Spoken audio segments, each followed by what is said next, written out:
All right. Hey, guys, thank you. Thank you for being here. I just have a few brief announcements before I get back to start teaching high school deeper. But a couple things, super important for seventh graders. I want to start off with seventh graders.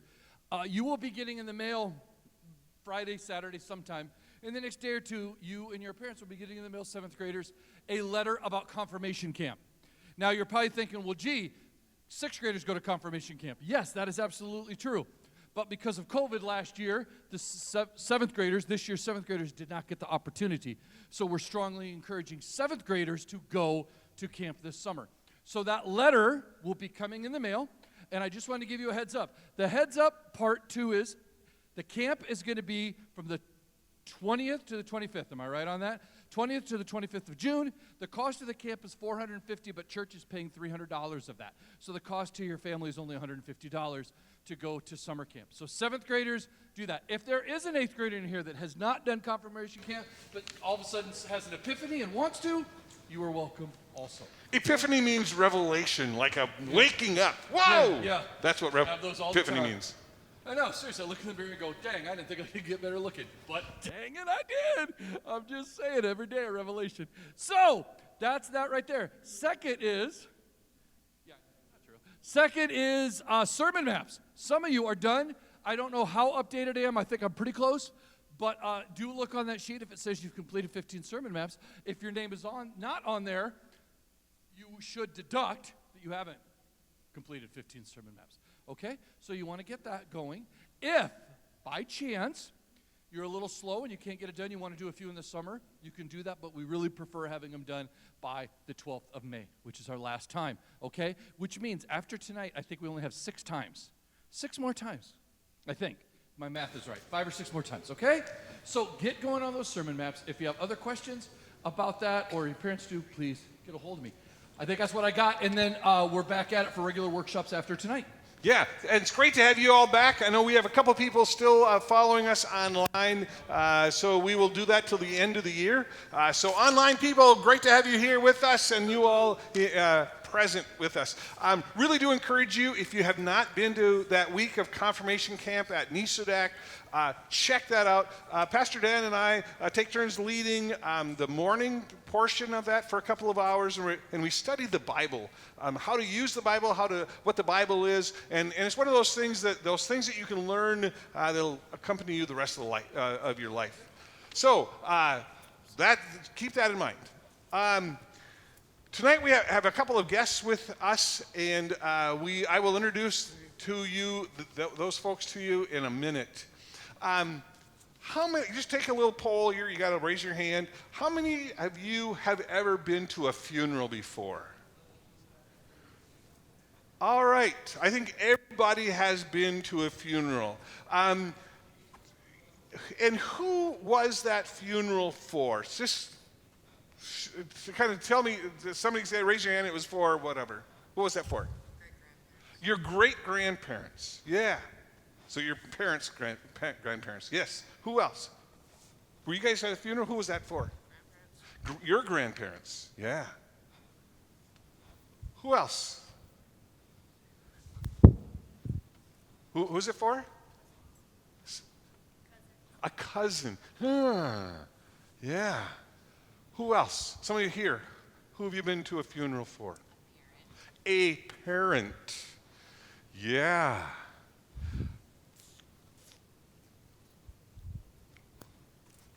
Death is difficult.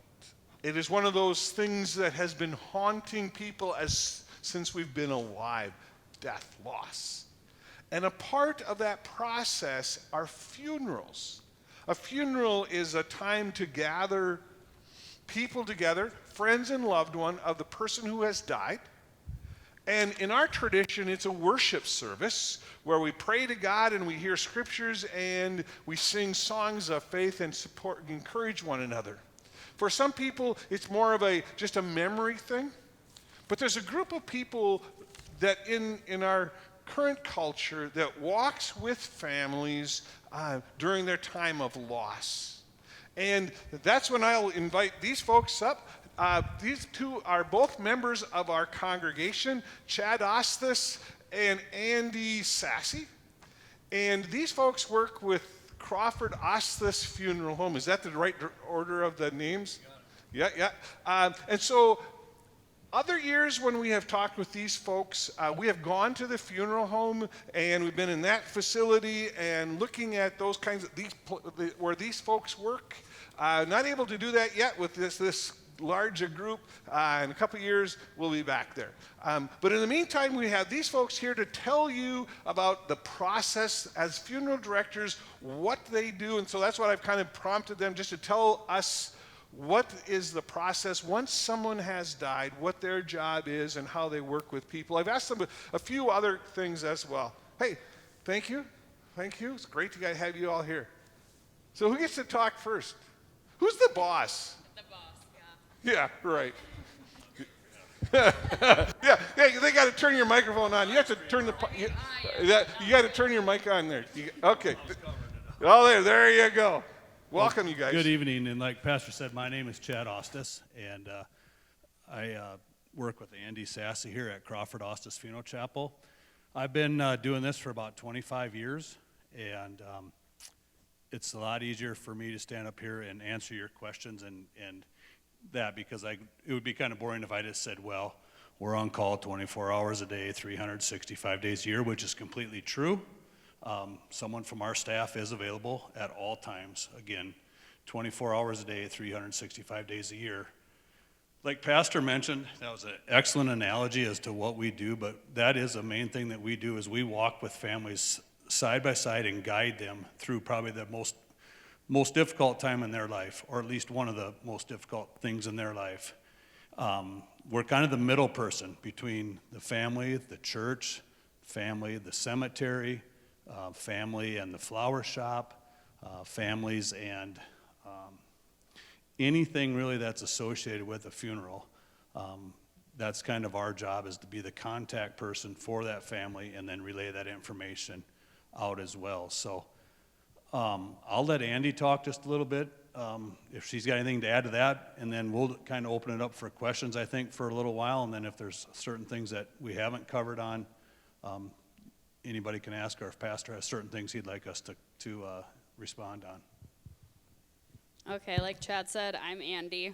I have been in funeral service in April. I will be 3 years licensed, so I'm fairly new still. I have been in it since 2015 is when I started school, so I've been with Crawford Ostis. I did my schooling online through Des Moines Area Community College.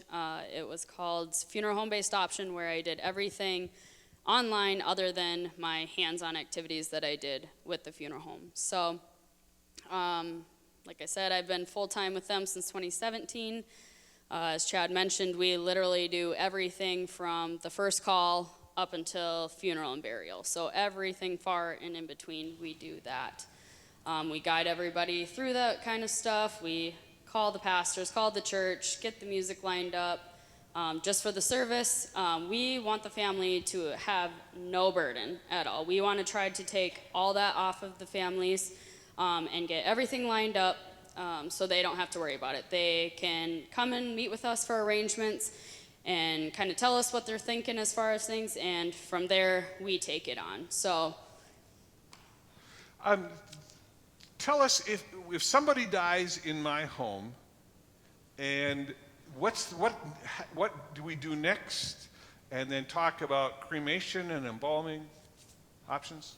Okay, so Pastor's question, as you heard, is what happens if somebody dies in my home? That's kind of a two-folded question. First of all, if it's an unexpected death, which means if you are not doctoring, you have not been told that you have a life-threatening illness that is uncurable and stuff like that, it's just grandma or grandpa don't wake up in the morning. What has to happen in that situation is, of course, first of all, the EMTS services are going to be called, the police department, ambulance, stuff like that. They're going to come, try everything they can to do for life-saving measures. Once the individual is deemed legally dead, and I know that sounds kind of funny, but that's true, the county coroner then is called to the place of death. The coroner then, I'll say, investigates the death, makes sure that there's no suspicious things leading up to the death, things like that. And then at that point, the coroner will ask the family if you have a funeral home preference, and then at that time, we are called to the residence. The other situation where we see a lot of home deaths is where a person is placed in the hospice program.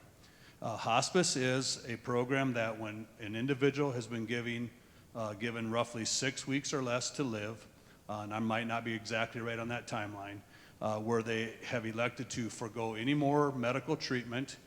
They are given comfort care to keep them comfortable. They're kept in the home with their families versus in the hospitals and or nursing homes.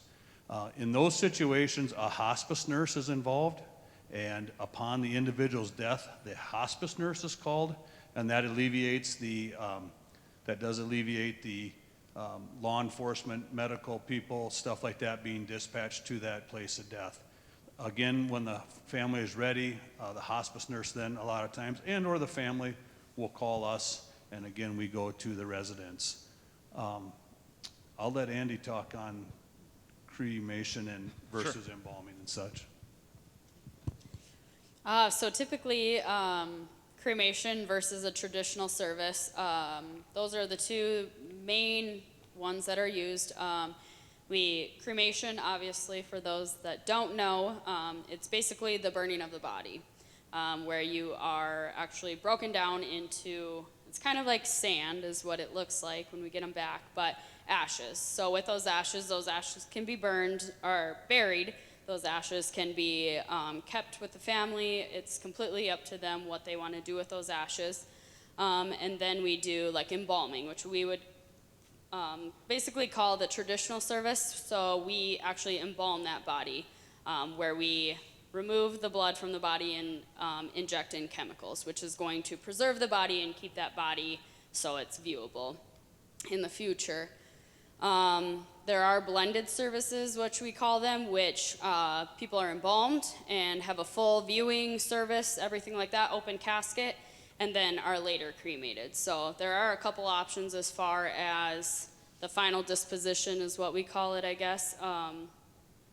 So that way, even if they are going to be cremated, they can still have a proper viewing, family can still spend time with that body embalmed and things like that before the cremation process itself. There you go. Welcome back.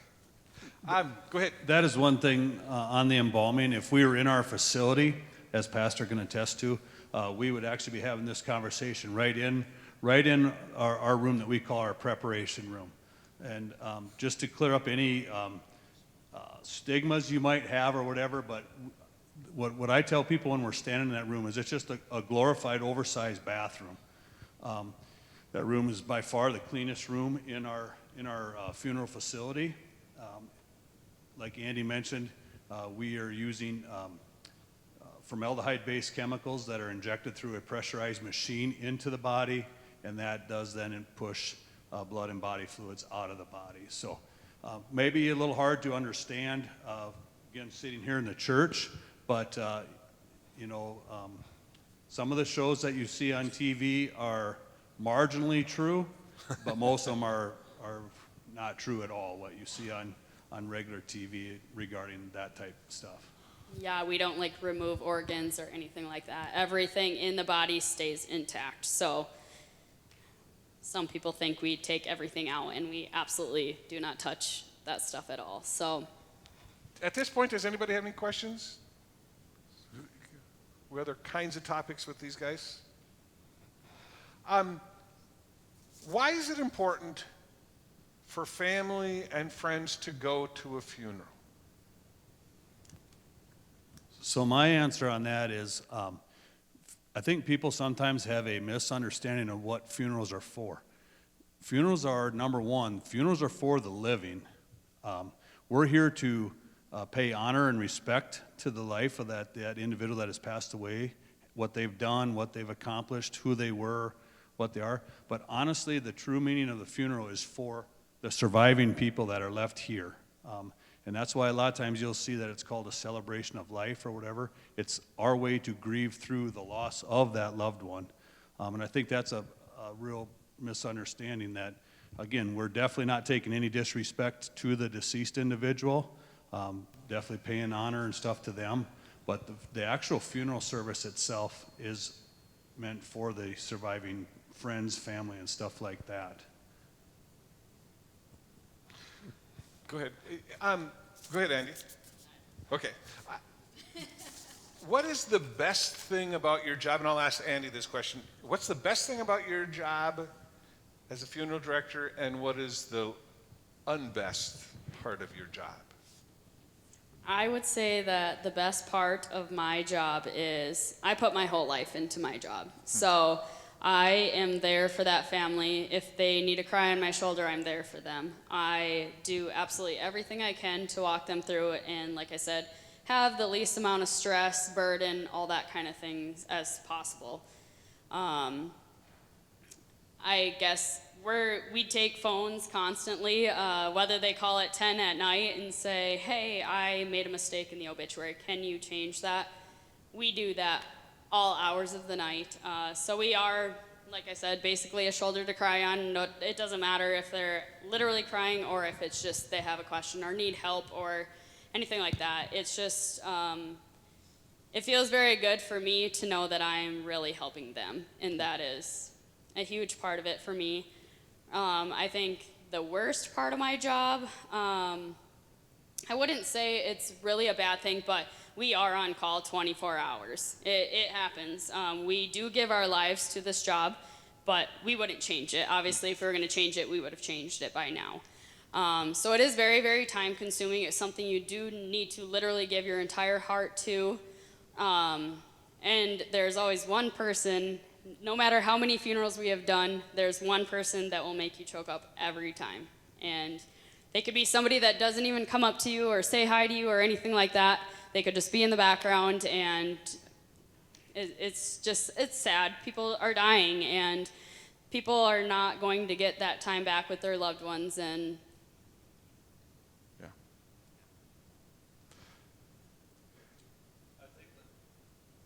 I think like Andy said, the best part for me, for my job, and all the years I've done it, when I started, I was 18 years old, and you know, at that point, I thought I was just kind of invincible, a young, kind of smart kid. Intelligent, smart. Saved that one, didn't I?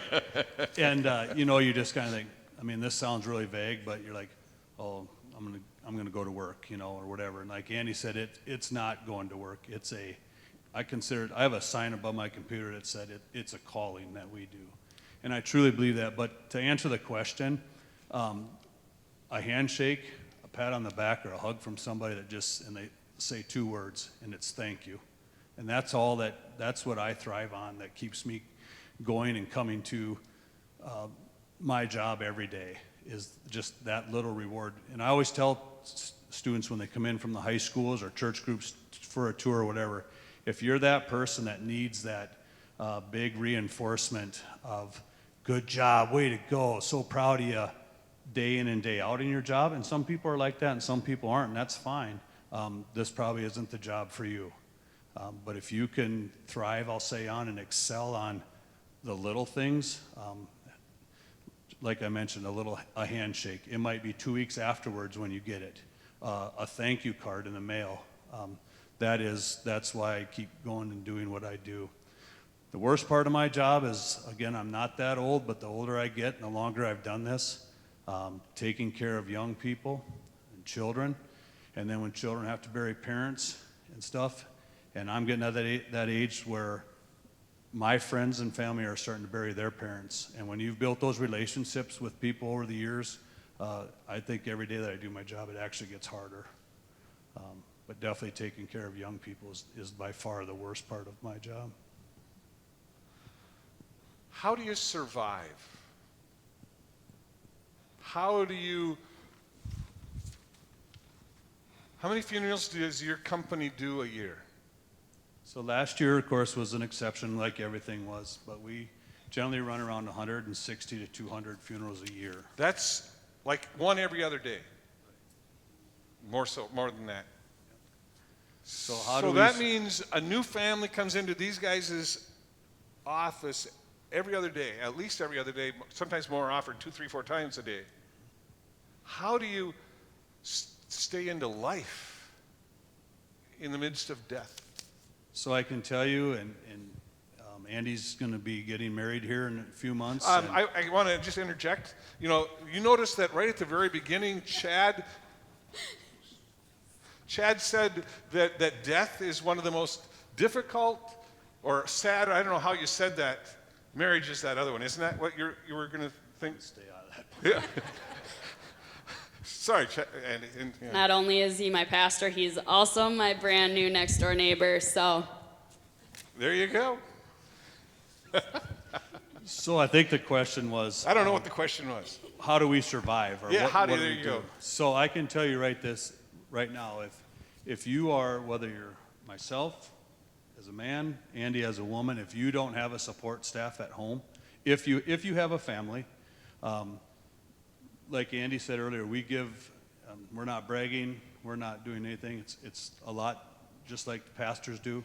When that phone rings, no matter what time of day it is, we go to work. And if you have a family and stuff, and if you don't have a spouse at home that will fulfill their shoes as well as yours, it will never work.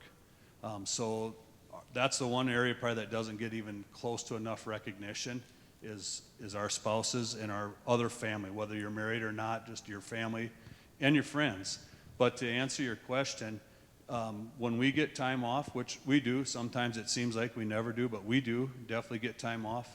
For me, a ride just around the lake, whether it's maybe on a motorcycle or time out camping or something like that with my family, or just things that you enjoy that you really learn to cherish when you actually get to do them. And again, we're not saying, oh, poor me or anything like that, because it is definitely a choice that we have made to do that. But you just have to live, and with what we do, we see that every day, that no one's guaranteed tomorrow. And so you better make the best of today, so you just live. When you get a chance to run to the Black Hills or run to Sioux Falls for the day, or just go home for the day, make the best of it, because you never know what tomorrow's going to bring. Andy, you want to talk about surviving? No? Okay, he got it all. So what have you learned about God in your job? Anything? I did not prompt them on or prepare them for these kinds of questions. Did you learn anything? Have you learned anything about God? That's a tough one.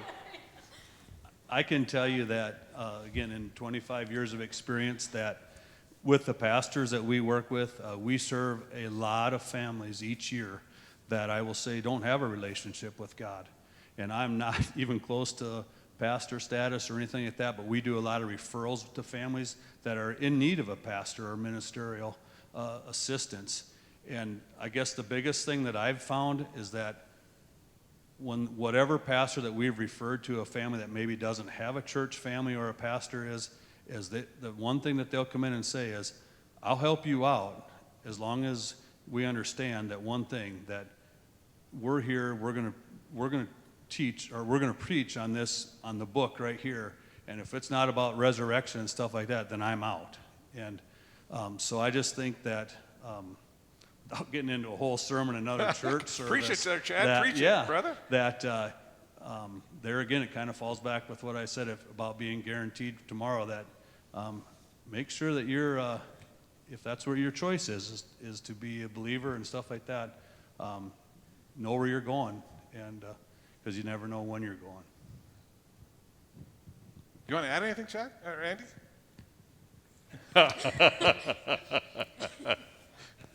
Basically, all I'm going to say is, we do have a lot of families that come in and they say, he wasn't religious, he didn't go to church, he didn't say prayers, he didn't do anything like that. And we don't ever push that. We have pastors that we work with. I mean, even he's done one before for us, where they just kind of stick to the basics. And I've never had a family that said, oh my gosh, he talked about God too much, he did all this stuff. They were just so appreciative of the little bit. Like, there are some that are like, God did this, God, and some are a little bit heavy on that kind of stuff. But if those families express those wishes to us to not be like that, we definitely have pastors that are more than willing to accommodate their needs for that. So, I mean, I look to God because, like Chad said, sometimes we need all the help we can get with what we deal with. People literally think we just do funerals and that's it. They don't realize the time we put into this job. Honestly, there is so much time that goes into this job behind the scenes, just from meeting with the family. Once we meet with the family, then we have to make all the phone calls. We set up their arrangements. We set up the entire funeral. We do the embalming process. From the embalming process, we cosmetize, we dress them, we casket them. Sometimes if there's trauma and stuff and families are like, please try to make them look like they looked. Sometimes we can't do that, but I will tell you that we will put in hours and hours and hours because we have to do what we can. And we're not magicians. We're not going to turn them into exactly what they were sometimes in those situations, but sometimes we do just have to look to God and say, please help me. Like, help me as much as you can. I've really kind of felt that way lately, and and we've been so busy that it's like, oh, just get me through this, please, because I have another family now too that I have to give that same amount of time to, and it.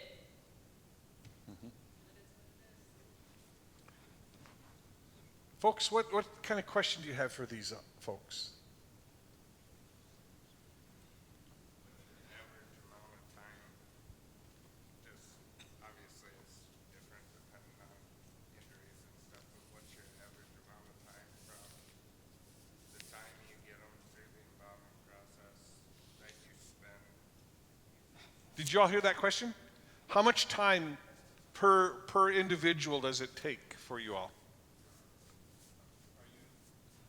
Are you asking like from the time of death through the embalming process? And all the way through the funeral, probably. It honestly varies so much because now more and more people are kind of pushing things out because people can't get off work like they used to be. So we do a lot of weekend services. Somebody might die on a Monday and they won't have the service until Saturday. But as far as the removal, so say someone dies at 2 in the morning, we get out of bed, we go at 2 in the morning, get ready, we have to look presentable, we don't go in hats, we don't go in sweatpants, we go in professional clothing, get up to the place of death, whether it's nursing home, hospital, home, pick up that individual, bring them back, depending on their type of service they choose, whether it's cremation, whether it's embalming. That makes a huge difference at that time anyways, because we do all like the embalming and stuff right away. We do not do cremation in Watertown at all. We don't have a crematory. We actually entrust those services to our colleagues in Sioux Falls. So that's an hour and a half drive down there, an hour and a half back, Yep. Depending on, and we don't always do that right away either. So if someone dies at 2 in the morning, we're not driving straight to Sioux Falls. Sure. We're just not going to do that because there's certain authorizations and stuff like that that have to be done, and they actually can't even legally cremate a body for 24 hours from the time they passed. So embalming can take anywhere from 1 hour to 6 hours. I mean, it's crazy. Everybody is different. A typical embalming would be roughly an hour or so, I would say, but that, and then we dress the individual, we cosmetize them, casket. So, I mean, it can take anywhere from a day to a week. Just kind of depends. So I think I was just kind of calculating in my head every process that Andy was describing, kind of putting a time frame to it. And I feel very comfortable in saying that per individual, and again, just a rough average, 20 to 25 hours per family. And I think, again, like Andy said, I'll be honest with you, there are some families that they want John Doe cremated, no services, no nothing. So we simply meet with that family maybe for an hour, get the information that we need, have them sign the authorizations, and we have an hour for the removal process, we'll say, and the hour and a half and the hour and a half. So we might have 4 or 5 hours tied up with that family, and another family where we've got 30, 35 hours. And it's not just one of us. There's certain phases that each member of our staff handles with that family. But just as Andy was explaining it, that's just a number that I kind of sat here and calculated. I would say 20 to 25 hours on average. Other kind of questions? Great question. Yes. So there's 3 of us full-time licensed directors and 2 part-time office administration people. And then we have a gentleman that works, a non-licensed person that works for us. You That, called Rod a gentleman? Yeah, Rod. well, we're online. He might be Oh, watching. yeah, he might be listening. And his granddaughter's in the audience. So, Oh, yeah, that's right. Rod, yeah, there you are. so Her gentleman grandfather works with Chad and yeah, Andy. so there's 3 of us licensed full-time, 2 part-time office administration people, and then, like I say, our right-hand man, and he probably puts in as more hours than any of us, to be honest with you. And our 3 directors that we do have, we're the only ones that meet with the families and get the bodies ready and stuff like that. Our office ladies are strictly in the office. They answer the phones, write the obituaries, things like that.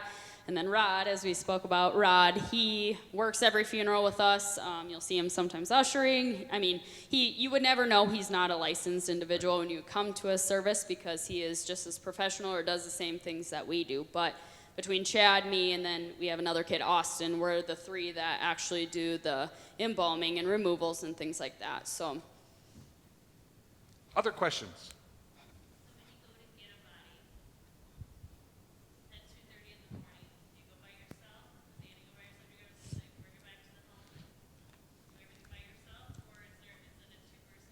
Yep, excellent question. So if everybody didn't hear that, the question is, when a person passes away and we go to that place of death to get the individual, do we take 1 or 2 people?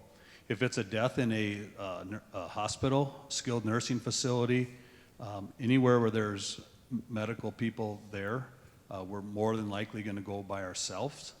I can't say that 100% of the time, but anytime that it's possible that there's a home death, an accident scene or anything like that, we always try to send 2 people.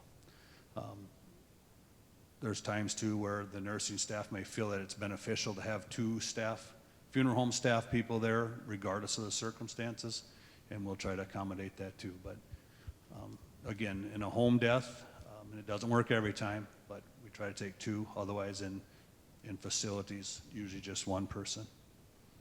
just because usually when we go into homes, there's stairs and awkward corners, and we never want to rely on family to help us because most of the time they don't want to be in that area anyways, and that's completely understandable. So we want to look as professional as we can and take the most care of the bodies that we can. So we always bring 2 just for that little. Great questions. Oh, what other kinds of questions?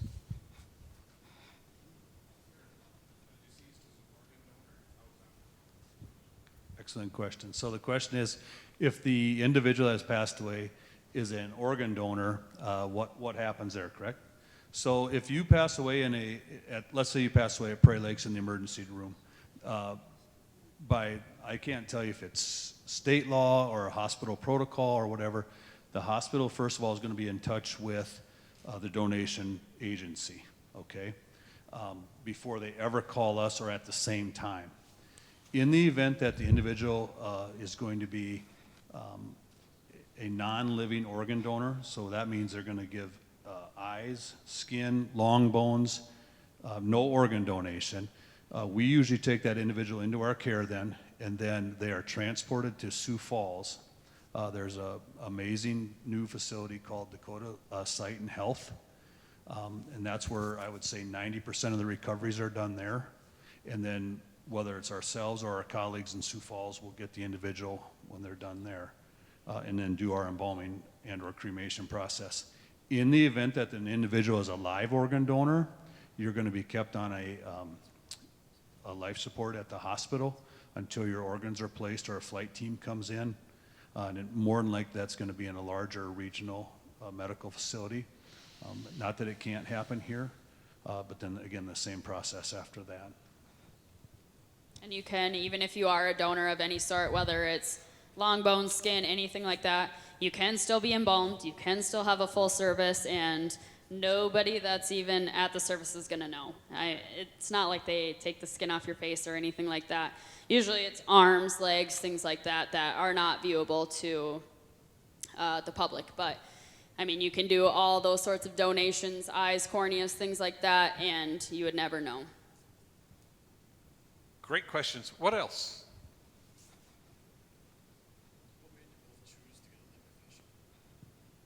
So the question was, what prompted us, or why did we go into doing what we do?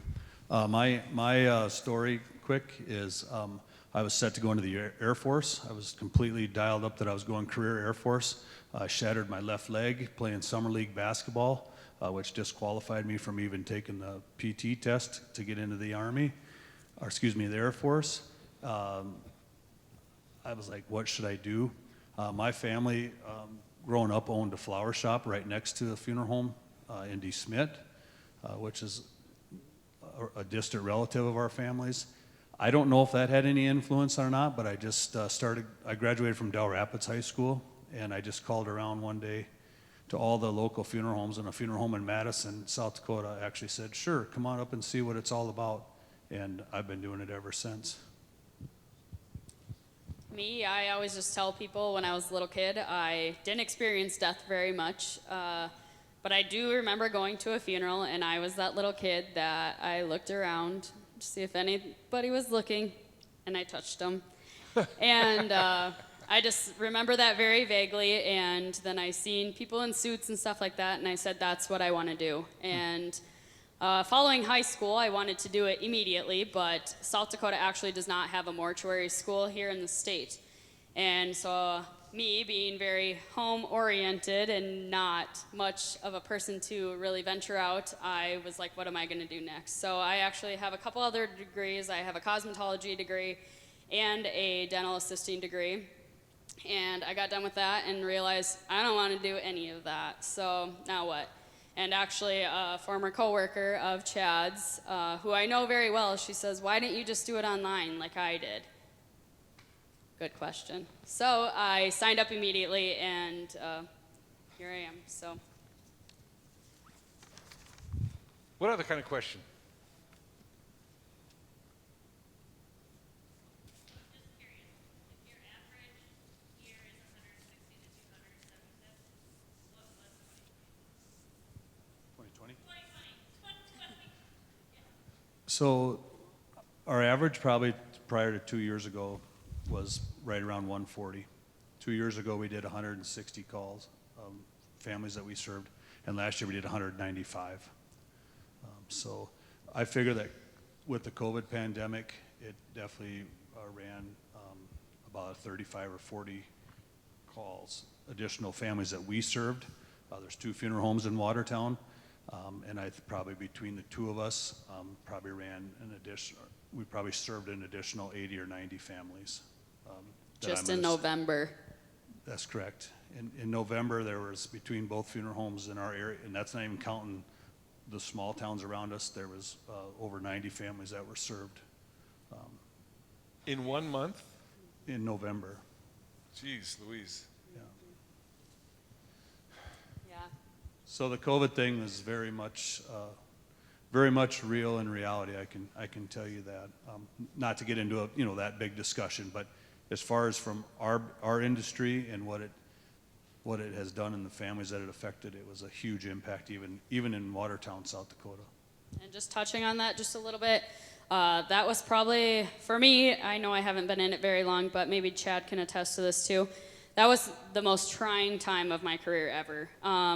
We literally, it just seemed we just could not give every family we served the time that they deserved, because we honestly were just going family to family to family. And not only that, restrictions were cut to 10 people per service. So half the time, grandkids couldn't even attend these services. It was just so very, very sad. We went to live streaming, which kind of right now is the new thing. Obviously, we're live streaming for this. But I will just touch a little bit on that. We were really thrown into the fire on that. We might think we're really techie, and we found out we were not very fast. It's actually still kind of a disaster for us. We think we have it, but things we do, I mean, now we allow families to decide if they want to do live streaming. In our chapel, we can definitely do it. We do Facebook Live too. When we come to churches like this one and some others, they offer live streaming as well, so we can always do that. One thing that really stinked about the live streaming is we do a big memorial service every year. And we really take pride in that because during that memorial service at Christmas time, we honor the lives of all the people we've served throughout the year. We do a thing where we welcome all the families in. We do a big angel tree in our facility and just invite people to share in their loved ones' stories and just kind of remember them. We do a video, a big program, things like that.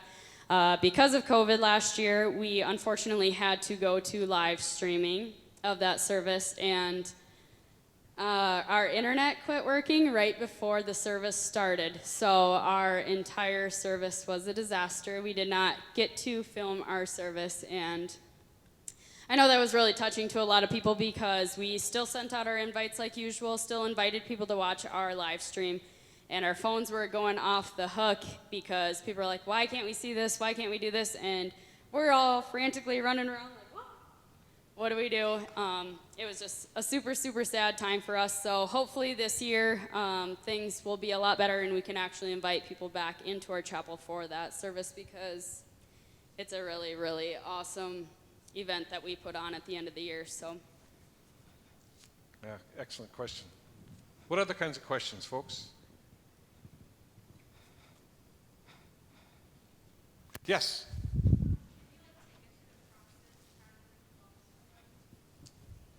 Yeah, the question is, can you take us through the process, give us an overview of the embalming process? Again, we'll do our best with standing here, so if I'm kind of doing this, I'm referring to the embalming table in front of me here, okay? Yeah, so like we've talked before, we go to the place of death, bring the individual back to the funeral home. With the family's permission, we're going to immediately start doing the embalming process. An embalmer will choose what you call a primary injection site, okay? So up in your neck area region here, you have the carotid artery and the jugular vein, okay? So if that's the embalmer's preference of the vessels to use, we're going to, again, use embalming chemicals mixed with water based on the individual's physical appearance and such, or what they may have died from. We are going to inject our embalming chemicals into the arterial system of the body, and as we inject our embalming chemicals into the arterial system, we have also raised the jugular vein, and that pushes the blood and body fluids out the venous system. We do that until we feel that the majority of the blood and body fluids are out of the individual. The fluids that we're using are a lot of human tones, I'd say. So a lot of pinks and oranges and tans. And so we can see where our chemical has went in the body so that we know we have preservation of those tissue areas and such. That's just a very quick, brief overview probably of an arterial embalming. The other injection site would be in the femoral artery and vein in your leg right here. So it really comes down to an embalmer's preference to do that. Again, that's a very... It goes in here, where does it come out? So if we were using the carotid artery and the jugular vein site here, So both goes in Goes here in and goes here. out there as well. goes in here in the arterial system, and the blood comes out the venous system. Huh. it's like a continuous process. So as you're pushing in our preservative, it's immediately just backflowing like the blood out. And the reason it does that is because the blood can carry a lot of bacteria. We want to get as much bacteria out because the bacteria, if it's left in there, it's going to decompose the body much faster. So, like Chad said, and everybody does not have to be embalmed if they don't want to be embalmed. If they're cremated or something, they don't have to be embalmed. It's completely up to them. But yeah, like Chad said, before we even start that process, we actually set features, which is basically just the closing of the mouth and the closing of the eyes. I don't know if any of you have seen before somebody who's passed away. Sometimes just gravity can drop the jaw. So most people, I would say, actually pass away with their mouth open.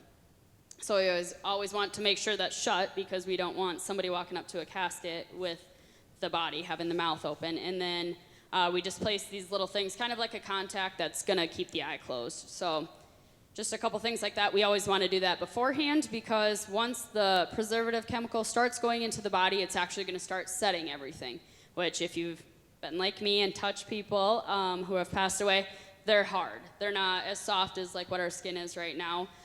That's just because the preservative chemical is setting up their body to keep them preserved. Same with like hair. It's crazy.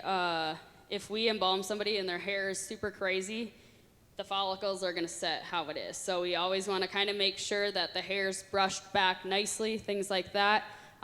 Because when hairdressers come in, sometimes they get a little mad because hair is going everywhere. And like I said, once it's set, so they have to use a lot of different hairsprays and stuff like that to move it around. But the preserving really helps us cosmetize and stuff like that, because if it's not thoroughly cosmetized, wherever it's not, it'll be kind of soft and it's going to dehydrate out really fast. So. Great questions. What else?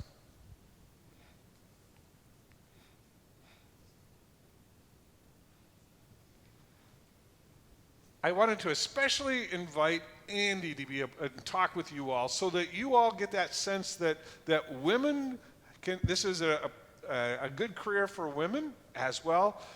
So as being a pastor, so as being teachers, so as being all of those kinds of things. So men and women, you young men and young women, consider this as a way of serving God. And it is a call. You know, you do good. You guys do great things, so thank you. You're the kind person, you're the caring person you walk with. But then there's also that sense that you know, as weird as it sounds, like these guys are talking about preserving the body or embalming the body or cremating, that's just part of it. You know, our Christian faith says that this body is a shell you leave behind. And that's what these guys are helping with. And then God then, I don't know exactly how it works, but God then takes this person with God in heaven. And that's the good news in the midst of all of that. So it's important that you guys hear this process, but also know our faith, that there's more to life than this life. It will end. And then it's in God's hands. Good hands to be in if you're going to be in somebody's hands. Let's pray. Almighty God, thank you for the good news that we have in Jesus Christ. We thank you for life that goes beyond this life. For Chad and for Andy and for all who work with families in their most difficult time in their life. Empower them, give them rest, give them vitality. For all of us, Lord God, in our fears and in our questions, Lord God, speak to us. Fill us with your mercy, with your presence, and with your hope. And it's in Jesus' name we pray. Amen. So let's give these folks our appreciation hand. We'll clap for them. Thank you very much. You can be seated. If you have a worksheet that goes with you, so spend some time what works for you all. We're going to talk about death because we had these guys on this particular week because this is Holy Week. This is the week. You know, Wednesday, Thursday, on a Friday, Jesus died. And so, you know, they didn't have embalmers, but they had women who went to the tomb who really discovered that Jesus was risen. So tonight we're talking about death. Next Wednesday, we're talking about resurrection and about Easter. So that's our topic next week. Hey, let's honor our elders among us. So 8th grade gals, you guys head out first.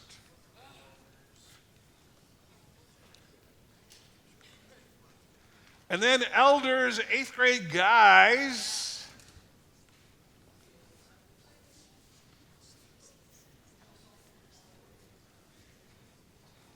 And then 7th grade, call it. No, heads or tails? Heads or tails? That was heads. Gals, 7th grade gals. Sorry, you called it. And then 7th grade guys, see you later.